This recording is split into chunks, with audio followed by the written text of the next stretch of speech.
Bienvenue à vous tous et à vous toutes et bien entendu avec le lancement prochainement du site mondabplus.fr, j'ai l'honneur d'accueillir un invité exceptionnel qui est monsieur Nicolas Curien, membre du Conseil supérieur audiovisuel. Bonjour monsieur Curien. Bonjour Laurent, très heureux d'être avec vous. Écoutez, merci à vous en tout cas d'avoir répondu à notre invitation et je suis vraiment aussi très heureux de vous avoir et bien entendu on ne pouvait pas lancer cette nouvelle plateforme de communication sans vous inviter, ce n'était pas possible. Le bonheur est tout à fait réciproque, d'autant que c'est moi qui vous avais incité à créer cette plateforme pour accroître la notoriété de la technologie d'A+, et l'avenir de la radio sur les ondes. Tout à fait. C'est grâce à vous, monsieur Curien, que cette idée a germé dans ma petite tête. Et justement, ça y est, on est prêt. Dans quelques jours, on va lancer cette belle agence de communication, de plateforme pour la promotion du DAB+, sur la région Provence-Alpes-Côte d'Azur. On va en parler dans quelques instants. Bientôt, ça y est, c'est bientôt votre départ, monsieur Curien. Est-ce qu'on peut faire un petit peu le bilan de vos 6 années au sein du Conseil supérieur audiovisuel? Oui, alors j'ai eu la chance de m'occuper de 2 grands dossiers techniques au CSA. Quand je suis arrivé, ça concernait plutôt la télévision que la radio, et c'était le passage de la télévision numérique terrestre à la haute définition. Je suis arrivé en janvier 2015 et la grande bascule de passage de la simple définition standard à la haute définition s'est fait dans la nuit, je crois, du 16 mai 2016. Donc c'était vraiment un grand chantier technique parce qu'il fallait réunir les compétences non seulement du CSA mais de la NFR et des opérateurs techniques de diffusion, Towercast, TDF. C'était un gros travail de coordination technique. Et puis ensuite, j'ai pris en charge la présidence du groupe radio et là, mon grand chantier, ça a été le DAB+. Alors, quand je suis arrivé, le DAB+, il y avait des idées très généreuses, très, très ambitieuses, mais que je trouvais pas très réalistes, c'est-à-dire d'un déploiement homogène sur tout le territoire en traitant en même temps les zones denses et les zones pas denses. Alors, il m'a semblé que ça marche quand il y a des subventions publiques, quand c'est un grand plan national d'équipement, mais pour une technologie qui doit être complètement financièrement portée par les opérateurs dans radio, il fallait d'abord aller dans les zones les plus denses, que j'ai appelé le plan des nœuds et des arcs. Les nœuds, c'est des grandes agglos et des arcs, c'est des autoroutes qui les relient. Il fallait faire d'abord la partie la plus dense du territoire, où l'appétence était la plus grande, avant de pouvoir remplir les trous de la grille, densifier et aller dans les zones plus rurales. Donc on a ordonnancé un peu la stratégie, en commençant par l'économiquement le plus viable, avec les radios qui avaient les reins les plus solides pour pouvoir tenir le coup le temps que les investissements se rentabilisent, parce que c'est un bateau avec une grande inertie d'A+. Ah oui. Il faut déployer le réseau, il faut ensuite que les gens s'équipent, et puis il faut que les usages se portent vers le numérique. Donc c'est une dynamique avec une grande inertie, et il fallait y aller dans l'ordre. Donc c'est ça qu'on a fait essentiellement quand je dis, et c'est pas moi qui ai fait, c'est pour beaucoup c'est énormément les opérateurs de radio eux-mêmes, et au CSA, ce sont les services, la direction du média radio au CSA, disons sous mon pilotage. Et je pense qu'on a assez bien réussi. En tout cas, il reste beaucoup de chemin à parcourir, mais c'est sur la bonne voie.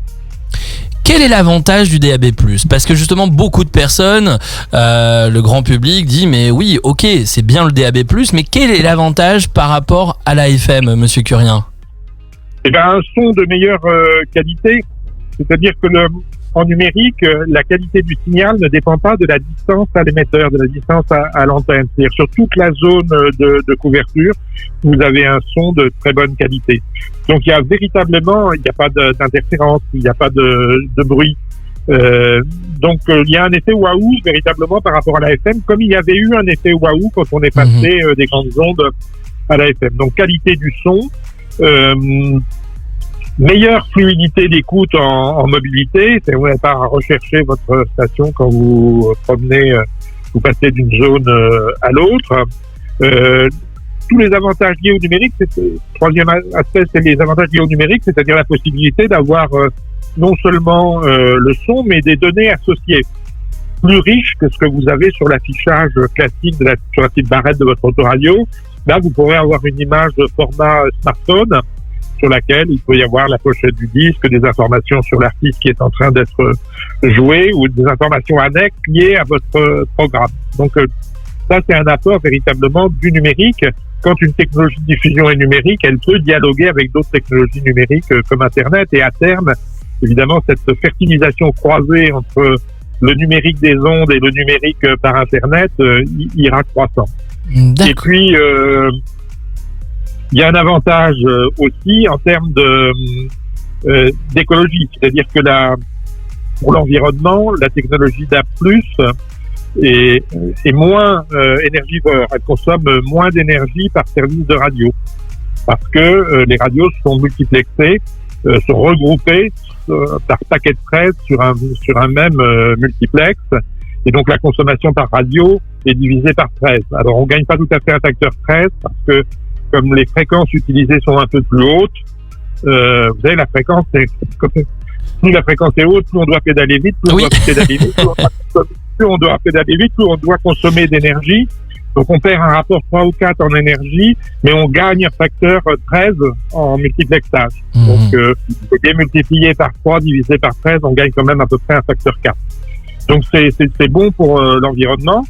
C'est une technologie qui est verte, un peu comme l'Internet d'ailleurs, beaucoup plus verte que la FM. Et puis alors il y a un avantage considérable pour les opérateurs, c'est que ils gardent un pied radiodiffusion sur les ondes. Si on ne numérisait pas la radiodiffusion, c'est-à-dire que si on en restait à la FM, on ne pourrait pas avoir un état pérenne à long terme, parce que tout ce qui n'est pas numérique est forcément appelé à disparaître. Donc, pour pouvoir garder leur pied radiodiffusion sur les ondes, les radios doivent impérativement passer au numérique, c'est-à-dire passer au DAB+. Alors la FM a encore de beaux jours devant elle, mais elle est appelée effectivement à décliner. Son successeur naturel est le DAB+, et les radios auront comme ça deux pieds dans le numérique, un pied par les ondes qui est le DAB+, et un pied à travers leur web radio et leur podcast sur Internet. Oui, ce qui n'empêche pas de cohabiter aujourd'hui l'herdien et bien entendu le numérique aujourd'hui, mais je suis tout à fait d'accord avec vous. Je pense que c'est très important de garder un pied, en tout cas dans le milieu broadcast. oui, pour garder leur souveraineté. Et d'ailleurs, dans le pied Internet, il y a un progrès notable qui a été fait récemment, c'est la constitution d'un player commun entre des radios indépendantes et les grandes radios du bureau de la radio. Qui se mettent d'accord pour une plateforme de distribution de leur commune, de leur contenu, qui puisse faire face. J'allais dire résister, mais j'aime pas le mot résister, parce que les radios n'ont pas à résister au numérique, elles ont au contraire à se plonger dans le monde numérique, et ce player leur permettra d'avoir une force de frappe équivalente aux plateformes de streaming des géants d'Internet. Tout à fait, qui va s'appeler, on peut le dire, Radio Player France. Radio Player France. Et vous avez raison, Monsieur Curie, c'est une très très bonne chose, en tout cas, d'avoir créé aussi cette plateforme numérique. Sur le DAB+, merci beaucoup de nous l'avoir en tout cas bien expliqué. C'est important et surtout une autre question qui est très simple. Mais est-ce qu'on va avoir des nouveaux programmes, des nouvelles stations de radio, ou est-ce que ça va être la même chose que la FM et le DAB+, les mêmes programmes? Alors, mon cher Laurent, vous êtes la preuve vivante. Je l'ai fait exprès, Monsieur Curie, à la question. qu'on va avoir autre chose que uniquement la répétition des radios déjà existantes en FM, même si évidemment, dans leur grande majorité, les services qui s'ouvrent sur le DAB+ sont déjà présents en FM. Mais c'est très important pour nous que cette nouvelle technologie s'accompagne aussi de l'émergence de nouveaux services, dont Pitchoun par exemple, ou Radio Crooner aussi, ou Radio Tourisme, je crois. Ce sont des projets qui sont nés dans le numérique et qui verront le jour grâce au DAB, parce que la FM est victime de son succès. La bande FM est totalement saturée, donc Donc, de nouvelles radios n'auraient pas pu avoir un projet d'extension géographique nationale si le DAB+ n'avait pas été lancé. Et pareillement, d'ailleurs, les radios existantes en FM n'auraient pas pu connaître de croissance incrémentale supplémentaire en FM si le DAB+, c'était pas possible en FM, donc le DAB+ leur a donné un ballon d'oxygène. Parce qu'au fond, il y a deux types de nouveaux services dans un endroit donné. Il y a des radios qui sont présentes dans d'autres régions et qui peuvent venir dans cette région, et à ce titre, elles sont un nouveau service. Et puis, les services radicalement nouveaux, comme Pitchoun, qui naissent avec le DAB. Justement, Monsieur Curien, donc dans quelques jours, vous allez quitter le CSA. Qu'est-ce que vous allez faire de beau après le CSA? Ah ben... Merci de me poser la question. Peut-être que je suis le premier à vous poser la question. Non, je crois que je me l'étais peut-être posé un peu avant vous. Bon, vous savez... Bon, d'abord, j'ai d'autres activités parallèles. Je suis membre de l'Académie des technologies à laquelle j'ai pas été très fidèle pendant les 6 ans de mon mandat, donc je m'impliquerai davantage dans les activités de l'Académie des technologies. Et puis, j'ai aussi, moi, j'ai toujours aimé l'écriture. Alors, jusqu'à présent, j'ai surtout écrit des articles scientifiques ou de genre essais techniques, mais là, j'aimerais bien m'essayer à des choses peut-être un peu plus littéraires, pourquoi pas des romans, pourquoi pas des thrillers scientifiques d'ailleurs, on peut mélanger le genre scientifique et le genre littéraire. Donc voilà, je vais écrire, puis je vais aussi me reposer un peu, profiter de Vous avez bien famille. raison, vous avez bien raison. Voilà, de mon épouse, de mes enfants et de mes petits-enfants, donc tout ça... c'est un programme raisonnable pour un vieillard encore jeune. Non, non, mais vous avez bien mérité en tout cas le repos et vraiment, je pense que je suis pas le seul à le penser. Tout le milieu radiophonique, en tout cas, a été vraiment ravi de vous connaître, de faire votre connaissance et vous avez quand même avancé un énorme dossier qui s'appelle le DAB+. En tout cas, je suis ravi. Avant votre départ, donc on va lancer dans quelques jours cette nouvelle plateforme donc de communication qui s'appelle mondab+.fr sous la région Provence-Alpes-Côte d'Azur. Donc j'ai monté cette agence de communication sur bien sûr sur vos conseils et on est vraiment ravis de vous l'annoncer, Monsieur Curien, que 80% des radios est prêt à s'inscrire, à souscrire en tout cas à cette agence de communication pour lancer cette plateforme et surtout de faire beaucoup de promotions sur la région PACA du DAB+, ce qui est très important pour que le grand public comprenne bien cette technologie. Voilà. C'est vraiment super parce que le DAB+ a besoin évidemment de notoriété. Et les radios du Nord avaient été assez actives à cet égard, mais dans les autres régions, on souffrait un peu du manque de communication. Et là, c'est vraiment bravo pour cette initiative qui va relayer la connaissance du DAB auprès du grand public, parce que pour que les gens adoptent une technologie, il faut d'abord qu'ils sachent qu'elle existe.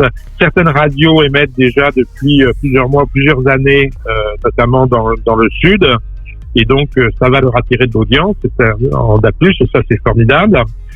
La prochaine grande étape, c'est le lancement des multiplex nationaux, 25 radios de couverture nationale vont démarrer en juillet prochain. Et à l'occasion de ça, il y aura une grande campagne de communication nationale et ensuite, ce sera un phénomène d'avalanche de boules de neige et de poulets d'œufs. C'est des choses pour eux qui font que le DAB+ va se déployer d'autant plus vite que ça sera une technologie bien connue et qui sera devenue familière. Qu'est-ce que vous en pensez de nos voisins comme la Belgique, la Suisse? Alors on a vu que la Suisse allait éteindre leur FM, crois en 2023, si je dis pas de bêtises. Vous en pensez quoi de nos voisins? Alors il faut comparer ce qui est comparable. La Belgique et la Suisse, ce sont des pays dont la géographie et la démographie ne ressemblent pas à celle de la France, donc ils peuvent aller plus vite. Il y a un territoire plus petit, une population plus réduite. Le déploiement d'un réseau est moins coûteux que sur un grand désert habité, que la France a un grand désert habité. Oui. Il y a beaucoup de zones de faible densité et de moyenne densité. Donc c'est normal que ça prenne beaucoup plus longtemps sur des territoires comme la France, l'Allemagne, le Royaume-Uni, que ça ne peut en prendre pour la Norvège, la Suisse ou la Belgique. Les Belges ont été c'est vrai qu'ils ont été très actifs, très rapides, ils ont été très bons dans la communication. Bon, et nous, je veux dire, partant assez en retard, on est quand même en voie de rattrapage rapide, mais il faut effectivement mettre le paquet maintenant sur la communication. Je suis plus trop inquiet pour les déploiements, je crois qu'on a atteint oui, tout à fait. point d'irréversibilité, mais en revanche, il faut mettre le paquet sur la communication et il faut prouver le mouvement en marchant, c'est-à-dire qu'il ne faut pas attendre que les pouvoirs publics fassent de la communication. Ils en feront, ça c'est sûr, d'autant que le service public s'est engagé à fond avec ces 7 services présents sur le DAB, 6 sur les nationaux et 1 sur les étendus, France Bleu. Donc le service public s'est engagé, les pouvoirs publics vont amorcer à mon avis la communication avec le lancement des MUX nationaux, puisque c'est à ce moment-là que les services de Radio France commenceront leurs émissions, mais sans attendre ça, et c'est très important, et c'est pour ça que ce que vous faites est formidable, que les radios privées prennent en charge un peu leur destin et communiquent fortement sur le DAB. Merci beaucoup en tout cas, monsieur Curien, vraiment. Un dernier mot pour la fin avant de se quitter, monsieur Curien. Je voulais vous dire toute l'émotion que j'ai de quitter le CSA après 6 ans quand même au service du groupe de travail radio, 2 ans comme vice-président avec Patrice Gélinet, qui déjà déployait un enthousiasme formidable pour le DAB+. Bonne chance à mon successeur, qui sera vraisemblablement le vice-président actuel du groupe radio Hervé Gatcho. Et voilà, merci à tous. C'est-à-dire le plaisir est partagé. Moi, j'ai eu beaucoup de plaisir à exercer ma mission au CSA. Et j'ai eu beaucoup de plaisir à entrer en contact avec les opérateurs